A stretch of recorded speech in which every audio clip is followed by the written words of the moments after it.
Salut, c'est Trado, je suis content de vous retrouver pour l'analyse de moyen et de long terme pour les CFD France 40, Allemagne 30 et US 30. Je vous rappelle que tout ce qui suit correspond à une analyse donnée à titre purement informatif et pédagogique.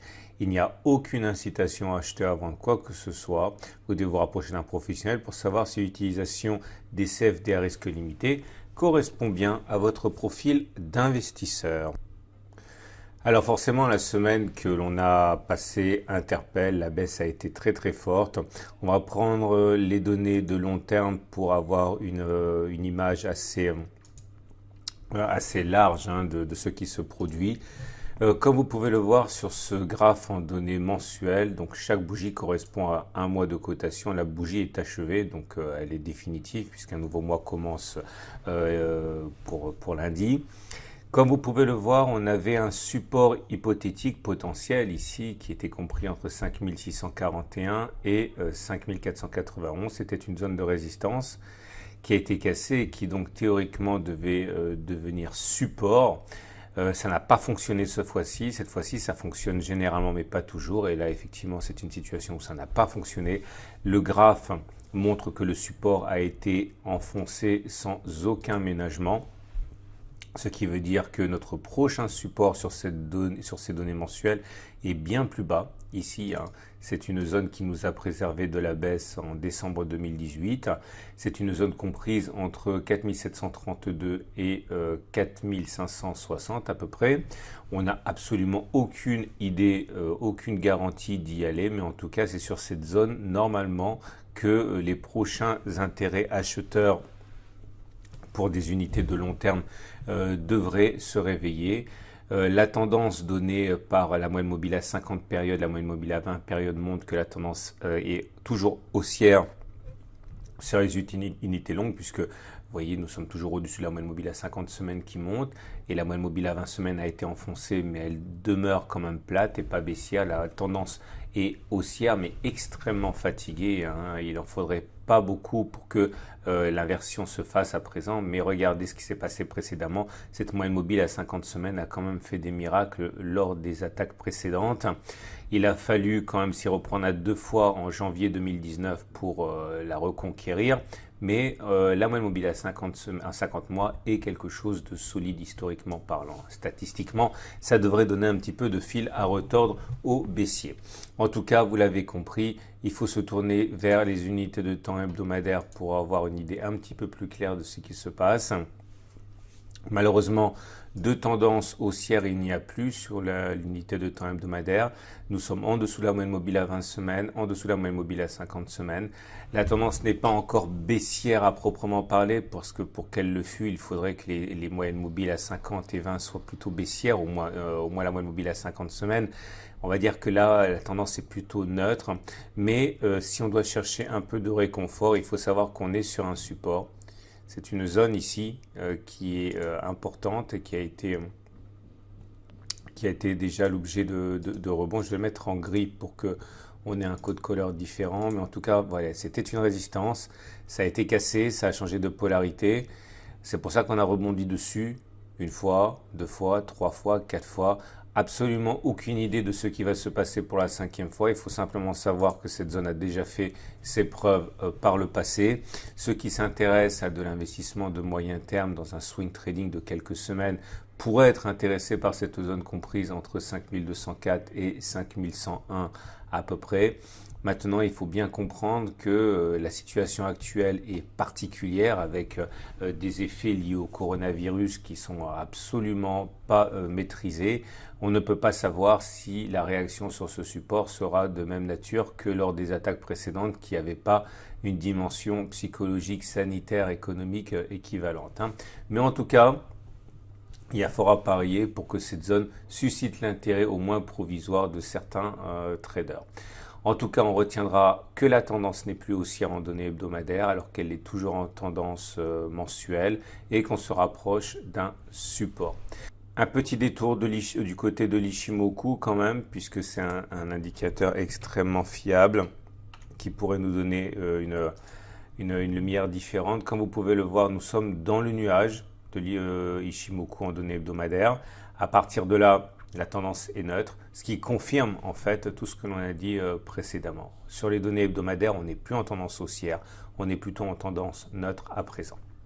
On passe à l'Allemagne 30, l'équivalent CFD du DAX. Comme on peut le voir sur les unités mensuelles, une bougie égale 1 mois. L'échec sur la zone de résistance des 13 168, 13 587 est patent. C'était déjà une zone qui s'est révélée infranchissable en 2017 jusqu'en 2018. Finalement, la nouvelle tentative n'a absolument pas abouti et c'est à nouveau un échec évident sur cette zone. On est dans une situation où la prochaine résistance fait écho à un support qui forme ensemble un canal. On est aux alentours de 10 268, 10 557 à peu près pour la prochaine zone de support sur cette unité de temps qui pourrait susciter l'intérêt des investisseurs de long terme ou alors effectivement si on repassait au-dessus de l'obstacle. La tendance donnée par les moyennes mobiles est haussière mais in extremis. Une fois de plus, c'est un moyen mobile à 50 mois ici qui joue les pompiers. Là aussi, hein, généralement, vous pouvez le voir, le rebond sur cette zone est assez facile, même si en 2018, il a fallu aussi s'y reprendre à plusieurs fois pour réussir à reconquérir. Les plus optimistes réfléchiront éventuellement à une possibilité de fin de baisse sur cette zone. Il demeure que là aussi, hein, le contexte est sensiblement différent de celui que l'on a eu précédemment. La tendance est donc toujours haussière, mais très faiblement haussière, puisqu'on est déjà en dessous d'une moyenne mobile à 20 mois qui descend. Regardez les données hebdomadaires. Et ces données hebdomadaires montrent qu'on n'est plus en tendance haussière, on est plutôt en tendance neutre. La M50 ne descend pas encore, mais elle est proche de le faire. Et nous avons une moyenne mobile à 20 semaines par contre qui descend. On a des repères qui pourraient nous servir. Là, vous avez de manière assez claire une zone de résistance, de support, pardon. Hein, je vais le mettre en gris pour bien la voir. Vous voyez, c'est une zone, on peut même la faire débuter plus loin. Vous voyez, c'est une zone qui nous a préservé de la baisse en juin 2019, en août 2019 et on pourrait jouer un rôle de soutien. Il y en a un autre intermédiaire de support ici, mais il est déjà enfoncé de manière assez significative, mais ça constitue un premier rideau défensif, on va dire, avec le deuxième support un petit peu plus bas. Nous avons recours ici à l'Ichimoku qui peut donner des éléments de réponse et d'analyse. Alors comme vous allez le voir pour l'Ichimoku, là aussi hein, la situation se complique. On n'est pas en tendance baissière mais on est dans le nuage. Là aussi la tendance elle est neutre hein, au regard de cet indicateur. Donc même constat que pour le France 40, hein, la tendance est toujours mollement haussière en données de long terme, mais en données hebdomadaires c'est fini, on est plutôt en tendance neutre, ce qui nous amène à le dernier marché du jour qui est l'US 30. Et pour l'US 30, on l'a vu hein, également, la tendance est fortement affectée par ce qui se passe. On va commencer par les données mensuelles. Là, ce que vous voyez, c'est les données de court terme que vous pouvez retrouver à la fin de cette vidéo. Donc en données mensuelles, vous avez une tendance qui est là aussi hein, toujours plutôt haussière. La moyenne mobile à 50 mois est toujours fièrement haussière. Vous voyez comme on rebondit dessus assez facilement. Elle n'a pas encore sollicité. La moyenne mobile à 20 semaines n'est pas baissière. Elle a été l'objet d'une cassure. On va dire que la tendance est toujours haussière, même si effectivement elle l'est moins qu'elle l'était la semaine dernière où on était au-dessus de la moyenne mobile à 20 semaines qui montaient. Voilà notre résistance. Notre prochaine résistance est entre 20 933 et 20 627. Nous avons notre prochain support qui est ici.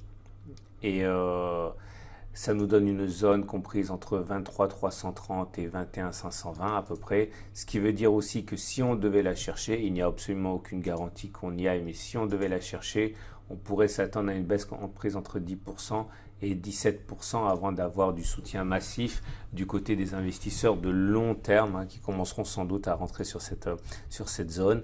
Par contre, il est évident qu'en données hebdomadaires, c'est moins c'est moins folichon. Nous sommes en dessous des deux moyennes mobiles qui déterminent la tendance.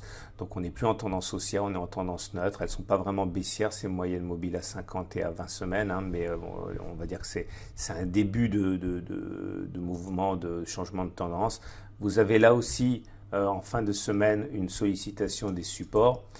Les supports hebdomadaires qui ont été sollicités sur le CAC et sur le DAX version CFD le sont également sur l'US 30, l'équivalent CFD du Dow Jones, compris entre 24 777 et 24 586. Là non plus, aucune garantie par rapport à la capacité des supports à tenir. Ça va dépendre de beaucoup de choses, en particulier des nouvelles et du rythme auquel les progrès vont être faits dans la découverte d'un vaccin. Mais voilà, on est sur un support. Les investisseurs les plus agressifs sans doute rentrent en position maintenant. À mon avis, ils mettent un stop loss en cas de clôture en dessous de ces zones. C'est la même dynamique que pour le CFD France 40 et Allemagne 30. Et là aussi, si on regarde l'Ishimoku, on a une perspective intéressante puisque la tendance donnée par l'Ishimoku s'affaiblit, mais tout en n'étant pas baissière, vous voyez bien que les cours sont dans le nuage, donc la tendance elle est neutre. Donc voilà, même mot d'ordre pour tous les marchés envisagés. La tendance de long terme est encore mollement haussière, la tendance de moyen terme est plutôt neutre. Les investisseurs les plus agressifs rentrent maintenant, sans doute en mettant des stops en cas de clôture en dessous des supports actuels. Il n'y a aucune raison que ces supports tiennent ou ne tiennent pas, il faudra juger sur pièce.